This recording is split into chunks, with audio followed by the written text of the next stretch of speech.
Hi, Miss Cardamone here. Today we're going to learn a little bit about watercolor paint. Watercolor paints come in a set like this, and we're going to open it up and take a look at what's inside. Mine happens to be brand new, so it's nice and clean and shiny and beautiful. Yours might not be brand new, and that's okay. It'll work just the same.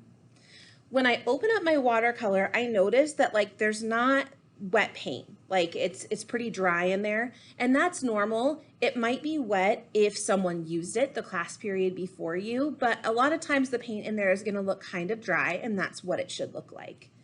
There are separate colors in the watercolor pan, and then there's also a lid, which is a space where we can mix colors later. In order to use watercolor paint and activate the dry paint that's in the pan, you need water. So you're going to get a container of water to have at your table. If you have one like this that has two spaces, you can share it with someone across from you or next to you. You're probably also going to want a paper towel or two and a paintbrush. When we look at our watercolors, we talked about how we have to add water to them. They're not activated right now. Because it's meant to be a watery paint, the colors aren't going to look super strong on our paper. They're meant to look kind of see-through, kind of watery. So I'm going to show you what that looks like.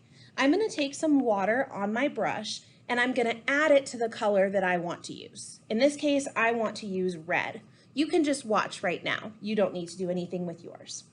I'm taking water and I'm adding little bits of it at a time into the paint just by kind of scraping my wet brush against the side of the paint pan, and it's going to make a little puddle in that paint.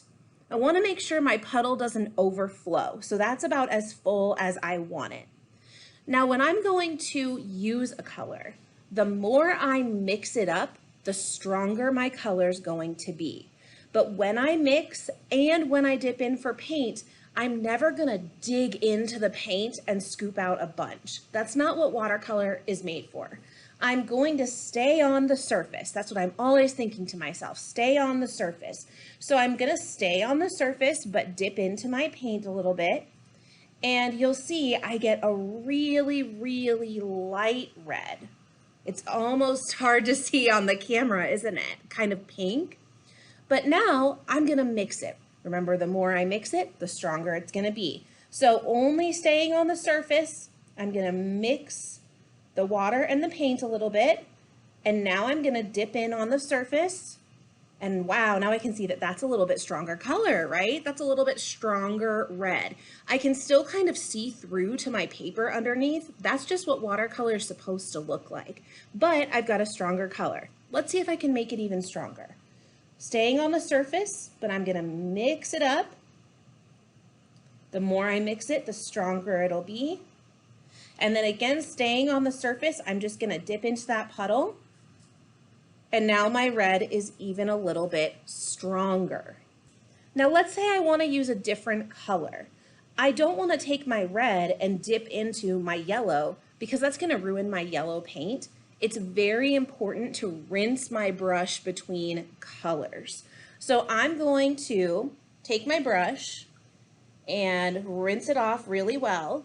I'm even going to dry it on my paper towel just to make sure that that water's clean and I got all the paint off of it. Now I'm going to take some water, add it into my yellow just to make a little puddle.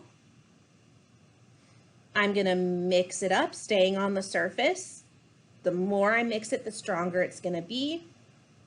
And then I'm going to dip into my puddle and I can put it on my paper.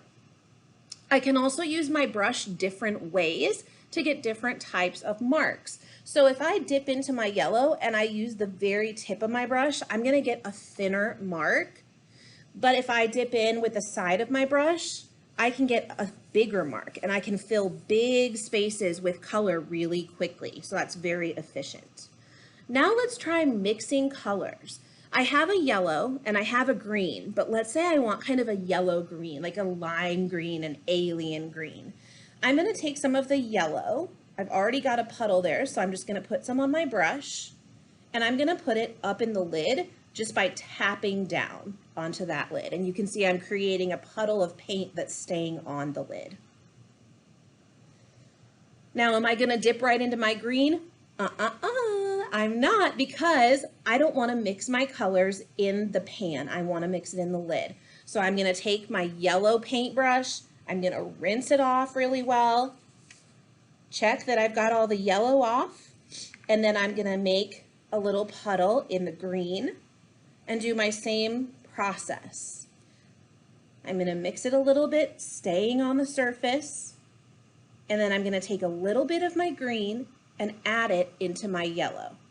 Green's a stronger color than yellow, so I'm not going to put too much green. I'm just going to kind of mix what's already there. And I get a nice kind of like slime color, like Nickelodeon slime. And now I can use this color by taking it from my lid and putting it directly on my paper. If I decide I want more green in there, no worries. I can rinse my brush again. Then I can go back into my green puddle, add a little bit more into my yellow, mix it in the lid, and then I can use that new color.